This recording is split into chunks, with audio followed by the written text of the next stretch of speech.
Happening now, Medicare changes has forced the closure of a Falconer-based transportation company, and an update on a late-night fire that destroyed a Chautauqua County barn. Plus, we highlight a local restaurant serving up some of the best pancakes and sausage for decades now. Live and on demand, this is WNY News Now.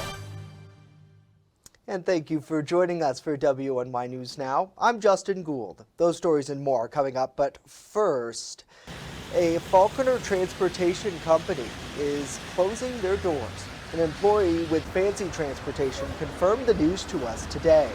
Going forward, the business will provide limited services until about mid-March. First established as a limousine service in the late 1990s, in the last decade, Fancy Transportation has relied heavily on medical transports as the main source of their business. Now, due to state restrictions and Medicaid payments to providers, the business is shutting down its operation at 1 East Main Street in Falconer and selling off their remaining fleet of vehicles. Investigators are looking into what sparked a barn fire. Around 9 o'clock, the Westfield Fire Department, along with several other area crews for mutual aid, were called to 7565 Bliss Road. When tanker trucks arrived at the scene, they were met by a fully involved barn fire. Now, 3 adjacent structures were also threatened by flames. Thanks to the quick work of firefighters, the nearby house and 2 other large barns were spared from flames. The Chautauqua County Fire Investigation Team is now looking into the fire's cause and origin, and as of our broadcast, their investigation does continue. And a fire in Warren County left a family without a home on Monday. The call came in just before 6 Monday morning on Jackson Run Road in Sugar Grove, PA. The Sugar Grove Volunteer Fire Department was at the scene in just 9 minutes. While the home is a complete loss, luckily no one was injured as a result of the fire. And a Jamestown man busted with a loaded handgun will spend 6 years in state prison. The Chautauqua County's district attorney announcing the sentencing of Joel Coleman on Monday. The 21-year-old previously pled guilty to second-degree criminal possession of a weapon. He was riding with 2 other men in February 2022 when the vehicle was spotted for driving without their headlights on. During a search of the car, officers recovered 2 loaded handguns. Now, this was the first of multiple weapons crimes Coleman was accused of last year. In March, Coleman was arrested following a drive-by shooting in downtown Jamestown. Pennsylvania State Police, they're asking for your help to locate a missing Warren County man. James Kirvin was reported missing from UPMC Hammett last Friday. The 73-year-old Glade Township resident was last seen headed north on State Street wearing a dark blue blazer, gray sweatpants, and gray socks with no shoes on. He has long black hair, is about 6 foot tall, and was carrying a weather bifold. Anyone with information is asked to call the State Police Barracks in Warren. The number is 814-728-3600. Well, in an effort to improve the housing stock in the city of Jamestown, lawmakers are seeking additional federal funding as part of a $1 million plan to create affordable housing within city limits. Bronson Rasmussen joins us live now in the newsroom with more on the nearly $1.3 million ask to combat homelessness and help other vulnerable populations. Justin, known as the Rental Rehabilitation Program, the specific plan, as Jamestown's Director of Development Crystal Serdick explains, would allocate funding to local landlords so they can renovate properties and keep rents low. Applicants can apply for up to $30,000 per unit, up to 3 units. An applicant can apply for up to $90,000 maximum. That could be anything that the apartment building might need. So if it needs a roof, if it needs siding, if it needs foundation repairs, whatever that might be, it's not limited to having to be spent in a specific unit. However, it can be.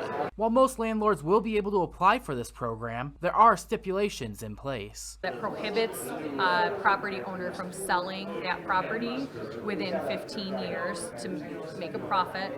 It also requires them to maintain a rental cap that is considered and falls within HUD's guidelines for affordable housing, and requires that they make those units available to low to moderate income persons. This is just the latest in an effort to create affordable housing. Last week, Congressman Nick Langworthy announced a separate $1.5 million allocation from HUD to also address housing availability and affordability. Another project to transform Jamestown's Gateway Center, located at 31 Water Street, into affordable apartments is also underway. As of now, the Director of Development tells us the project needs one more investor to match already secured funding to start construction. The governor's housing goals and wanting to make sure that affordable housing is available in communities, I'm very encouraged that we'll be able to find a way to make this happen. Now, the Department of Development plans on sending the application to HUD on Tuesday, sometime today, a month ahead of the deadline. Now, later on in the show, our Julia Gress will break down the Affordable Housing Initiative on the state level. But for now, reporting live in the newsroom, Bronson Rasmussen, WNY News Now. All right, Bronson, thank you very much. Well, now let's switch gears over to weather as we check in with Chief Weather Forecaster Andrew Stevenson. And Andrew, the winds, the rain, the freezing rain at times were howling away last night and left us, it seems like, with what, more of Western New York's finest weather, the gray now setting in. Are you ready to do it all over again by the end of the week? Oh, no, don't say that. Pattern, it seems like. Right now out there, we'll have a cloudy day for the rest of the afternoon out there. Cloudy skies currently over Mayville from the Skycam out there in Mayville. And first defense Doppler radar shows, just a lot of clouds across the region. A couple of spots of snow showers and a couple sprinkles out there. It's just going to be a mainly cloudy day through the rest of the afternoon. Let's take a look at the almanac for yesterday. We made it to a high of 39 degrees yesterday. The low was 21. The records for today, the record high of 62 set back in 2000 and a record low of negative 23 set back in 2015. So for the rest of the afternoon out there, we'll have mostly cloudy skies, a couple of sprinkles, rain showers possible, maybe a couple of flurries. They will range from the. I'll have a look at the full forecast coming up in just a few minutes.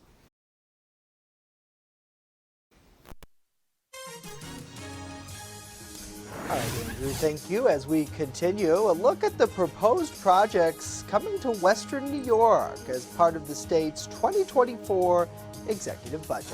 And later, what you need to know about cuts to Medicaid that could impact households here across the Empire State. With coverage that matters, this is WNY News Now. EagleZip.com is your local one-stop shop for all of your home and business computer needs. Located on Fluvan Avenue Extension, just outside of Jamestown, EagleZip.com sells and services all brands of desktops and laptops, as well as servers and network equipment for your business. All new computer sales include transferring your data from your old computer plus a 2-year warranty. Call EagleZip.com today. Stop by EagleZip.com today and let us make computers easy for you. So you think you can cook? Chefs test their skills, competing in a charity cooking show competition that features a platter of unusual ingredients, including popular local cuisine. Davison's fish fry with some French fries. Judged by a panel of local celebs, So You Think You Can Cook, produced by Channel 716. All proceeds raised to benefit the St. Susan Center in Jamestown, New York. Looking for a fair and honest auto mechanic? Look no further than DeWyas Auto Service. Located at 140 Main Street in Randolph, our family-owned business is ready for all of your automotive needs. From general service to more complex repairs, count on DeWyas Auto to keep you on the road. We not only keep your cars running smoothly, but also looking great with our expert detailing crew. Send us a message on Facebook or call us today at 716-358-2292 to set up an appointment. DeWyas Auto Service. Fair, honest, and the best prices guaranteed. You're watching WNY News Now, where coverage comes first. On Monday, Governor Kathy Hochul announced how the 2024 executive budget will be spent here in Western New York. With this budget, the governor hopes to expand affordable housing and expand economic opportunity and innovation across our region. Julia Gress has more. New York Governor Kathy Hochul notes that naming the University at Buffalo as the state's flagship institution will serve to attract companies to the area in order to hire graduates. $100 million in new and renovated research buildings, laboratories, and new state-of-the-art instrumentation, art instrumentation right here at the University of Buffalo. Allowing the university to expand their research will bring more federal research funding to the area and therefore more jobs. An additional $24 million will be spent on campus-wide maintenance projects. The governor also announced a plan to expand housing for all income levels in the area. That's why I announced something called the New York Housing Compact. And my goal as part of the New York State Housing Compact is to build over 800,000 new homes over the next decade. I believe we can do it. There are so many different ways we can achieve this. This, in part, will be accomplished by converting old schools, malls, and office buildings that are no longer in use to housing. The state will invest an initial $250 million for this infrastructure. Public safety, according to Hochul, must be addressed before bringing new workers and housing to the state. We've done a lot to deal with violent crime. We've strengthened our gun laws. We have been working closely with local leaders. We're starting to see results. But I'm going to keep investing $337 million to help reduce gun violence statewide. The budget will also address capital projects, school and foundation aid, parks and regional assets, water infrastructure, funding for Feed More, capital investments at community colleges including Jamestown, and funding for storm response. Julia Gress, WNY News Now. A new proposal in the 2023 New York State budget would change the way Medicaid funding is distributed across the Empire State. If the proposal goes through, it would hurt the Affordable Care Act's enhanced federal medical assistance percentage here in New York and how it assists counties in providing needed services. The enhanced program helps participating counties have more flexibility through shared Medicaid funds. Members of New York's associations of counties began meeting with state lawmakers on Monday about issues that will impact local governments, including the federal Medicaid funding cuts. It should be shared equally, and that's the way, in our view, that the federal legislation is written. I've been here 15 years, and this is by far the worst proposed budget for counties that I have seen come out of Albany. It's not set in stone yet whether the funding model will change as a budget negotiation continues in the state capitol. Well, Republican lawmakers are rallying against Governor Hochul's clean energy policies included in the budget. Our New York Capitol correspondent Elise Klein talks to lawmakers about what this fight might look like moving forward. In her State of the State address back in January, Governor Kathy Hochul proposed a plan to end the sale of any new fossil fuel-powered heating equipment by 2023. Today, some Republican lawmakers and energy stakeholders say they are worried about the reliability for New Yorkers to be able to heat their homes. 2 years ago, energy failures in Texas during cold weather resulted in between 300 and 700 deaths and $195 billion in property damage. Utility failures in New York State during extremely cold weather will yield similar results. Ellen Bogan adds the implementation of the governor's energy proposals would significantly stress the state's utility system. Governor Hochul's budget plan proposes phasing out the sale and installation of fossil fuel space and water heating equipment in existing buildings, phasing out electricity production from its peaker power plants by 2035, and electrifying New York homes. Hochul's proposals intend to meet the goals of New York's Climate Action Council scoping plan, which includes achieving 70% renewable energy by 2030, 100% zero-emission electricity by 2040, a 40% reduction in statewide greenhouse gas emissions by 2030, and more. Some Republican lawmakers feel these policies are too expensive and will ultimately hinder the state's progress to address affordability. It will make New York more expensive. It will make living here more expensive. Heating your home will be more expensive. In Albany, Elise Klein, WNY News Now. Elise, thank you. According to the Pennsylvania School Board Association, over 90% of school boards want to see charter reform. At a call for legislative action Monday in Harrisburg, PA, officials said mandatory charter school tuition payments are costing districts and taxpayers millions of dollars. Democratic lawmakers and school board officials said charters are privately operated and publicly funded, and they aren't held to the same level of transparency as public schools. They want to see more transparency for charters, as well as an update to the state's 16-year-old charter law. Unlike traditional school boards, which are elected from their local communities, charter schools are not required to include any representation from the communities and parents they serve on their boards. Now, Republican chair of the House Education Committee, Jesse Topper, told us, quote, charters and cyber charter public schools are a viable and important option for many families around the Commonwealth. Well, coming up next, the Biden White House's debt forgiveness program. It's front and center at the Supreme Court today, the latest in the hearing. And later, why there's no menu needed at this popular Chautauqua County restaurant known for serving up 2 specialties. But first, Andrew joins us with a full look at our weather forecast. Stay with us.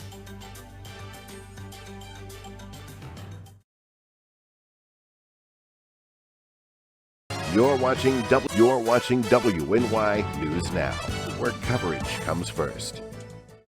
So you think you can cook? Chefs test their skills, competing in a charity cooking show competition that features a platter of unusual ingredients, including popular local cuisine. Davison's fish fry with some French fries. Judged by a panel of local celebs, So You Think You Can Cook, produced by Channel 716, all proceeds raised to benefit the St. Susan Center in Jamestown, New York.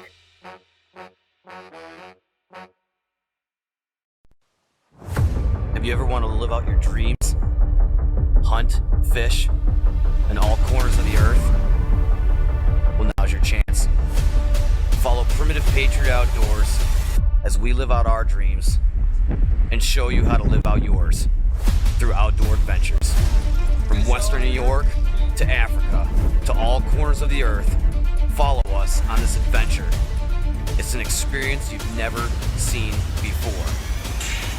Lead and Lures, Roku TV, Channel 716.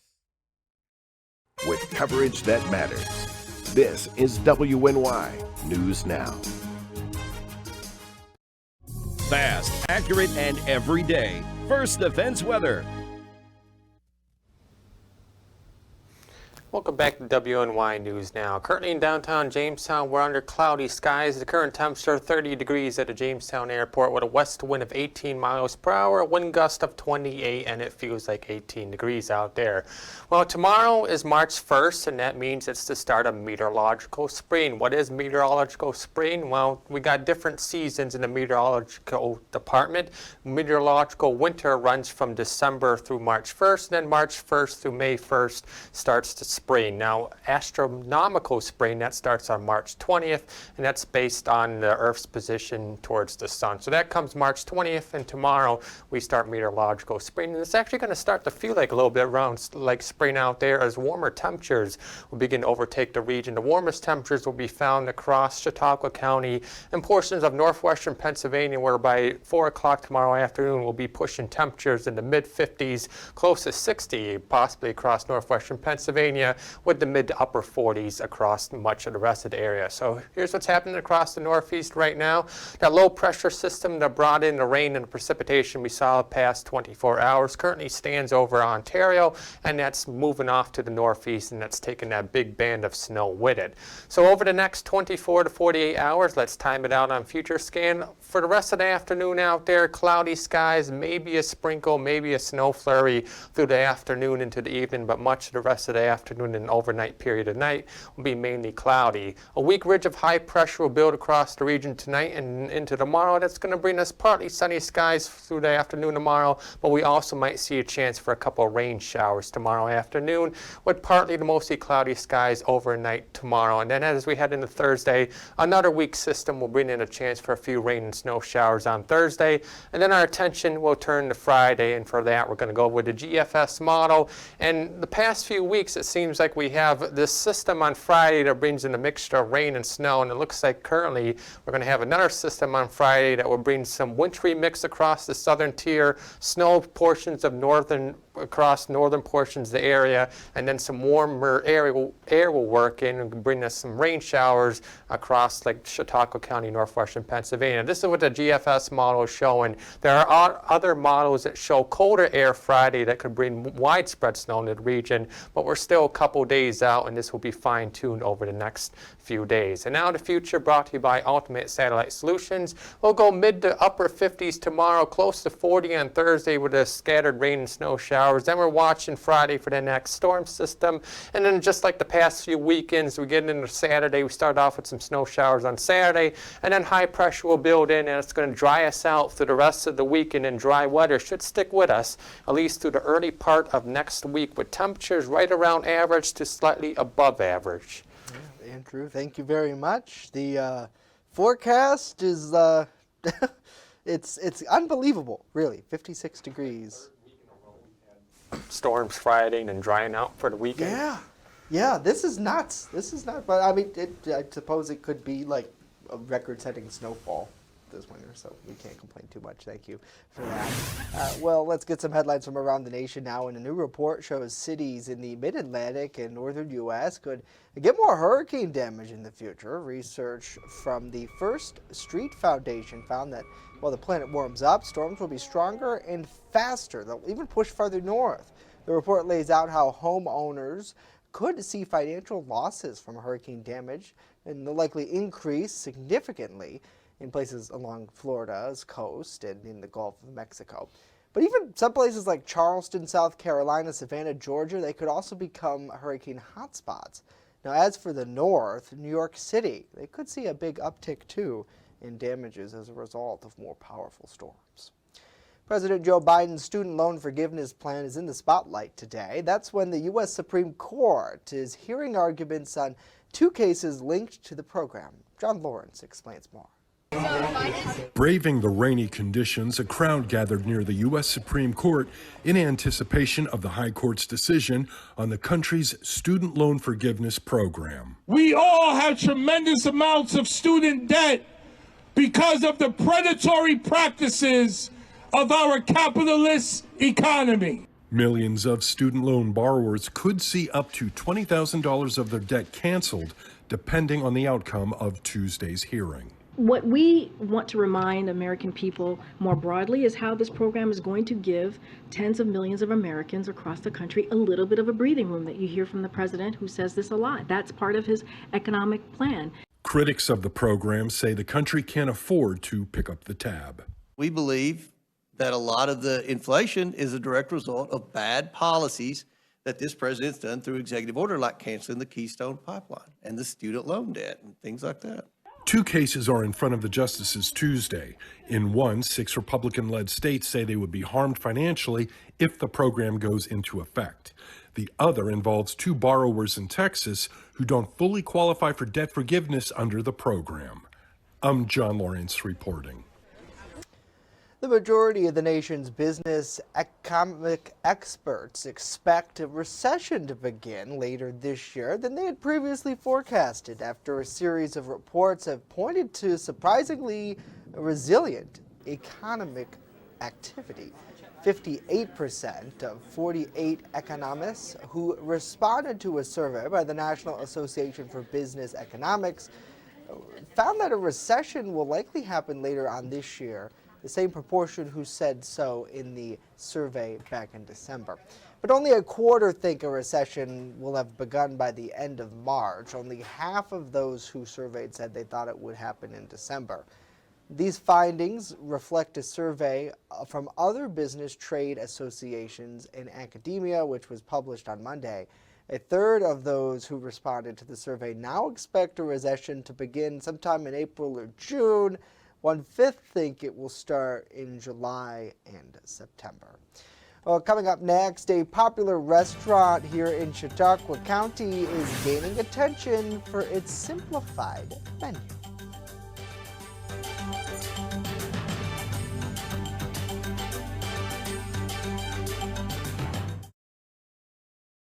You're watching WNY News Now, your source for breaking news.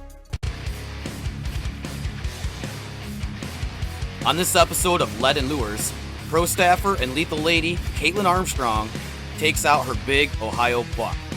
Months of hard work, dedication, and scouting have led her to this moment. You're not going to want to miss this episode of Lead and Lures on Channel 716 Roku TV.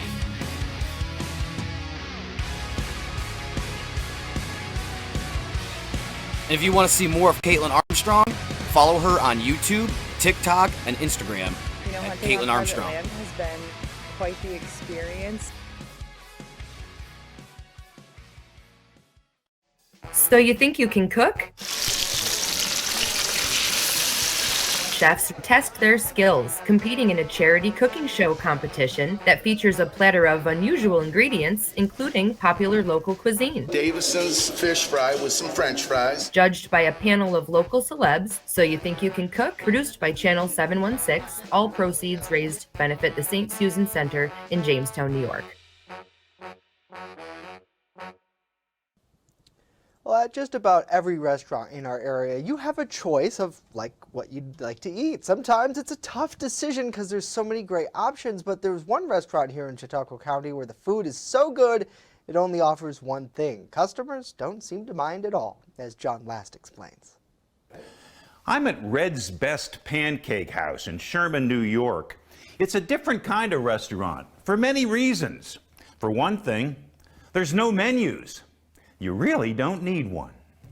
There's only one thing to order at this place: pancakes and sausage. The pancakes and sausage are so good here, there's no reason to offer anything else. It's been that way for over 50 years. This seems to work well for us. It's not broken, and why fix it if it's not broken? You know.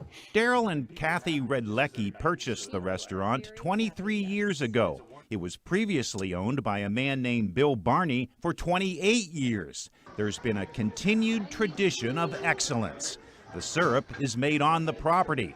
No syrup is fresher than what's served here. Sap that's boiled on Friday is served on Saturday. Sap that's boiled on Saturday is served on Sunday. Like from tree to table, where it's coming from, you know? I go out and collect the sap, boil it down into syrup, and bring it to your table. I don't know what else I can do. We have converted several customers to real maple syrup. There's a science with making the buckwheat pancakes. Heat is the key. The grill is heated to such a high temperature, one person cannot pour the batter and also flip the pancakes. It must be a two-person job. By the way, pancakes are all you can eat. The record was set by a local teenager in 2016. He ate 50. He sat there and ate 48, and his dad said, "You can eat 2 more." So he ate 2 more and has officially set our pancake eating record of 50 pancakes. You can't find this sausage anyplace else. It's made from a secret recipe, a recipe that was handed down from the previous owner. Tradition is a special thing here. The restaurant is only open from mid-February to late April and during the month of October. And it's only open on Saturdays and Sundays.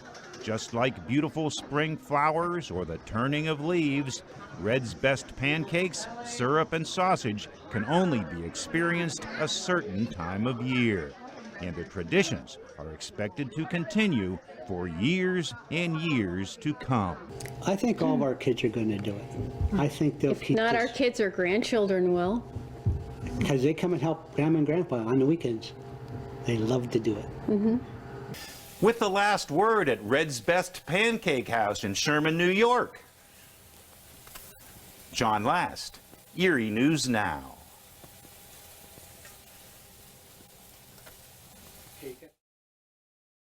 Looks good there, John. Hopefully they do continue for many, many years to come. Well, that's going to do it for WNY News Now today. We'll leave you with this live look over Lakeside Park in Mayville. Have a wonderful day. We'll see you back here tomorrow.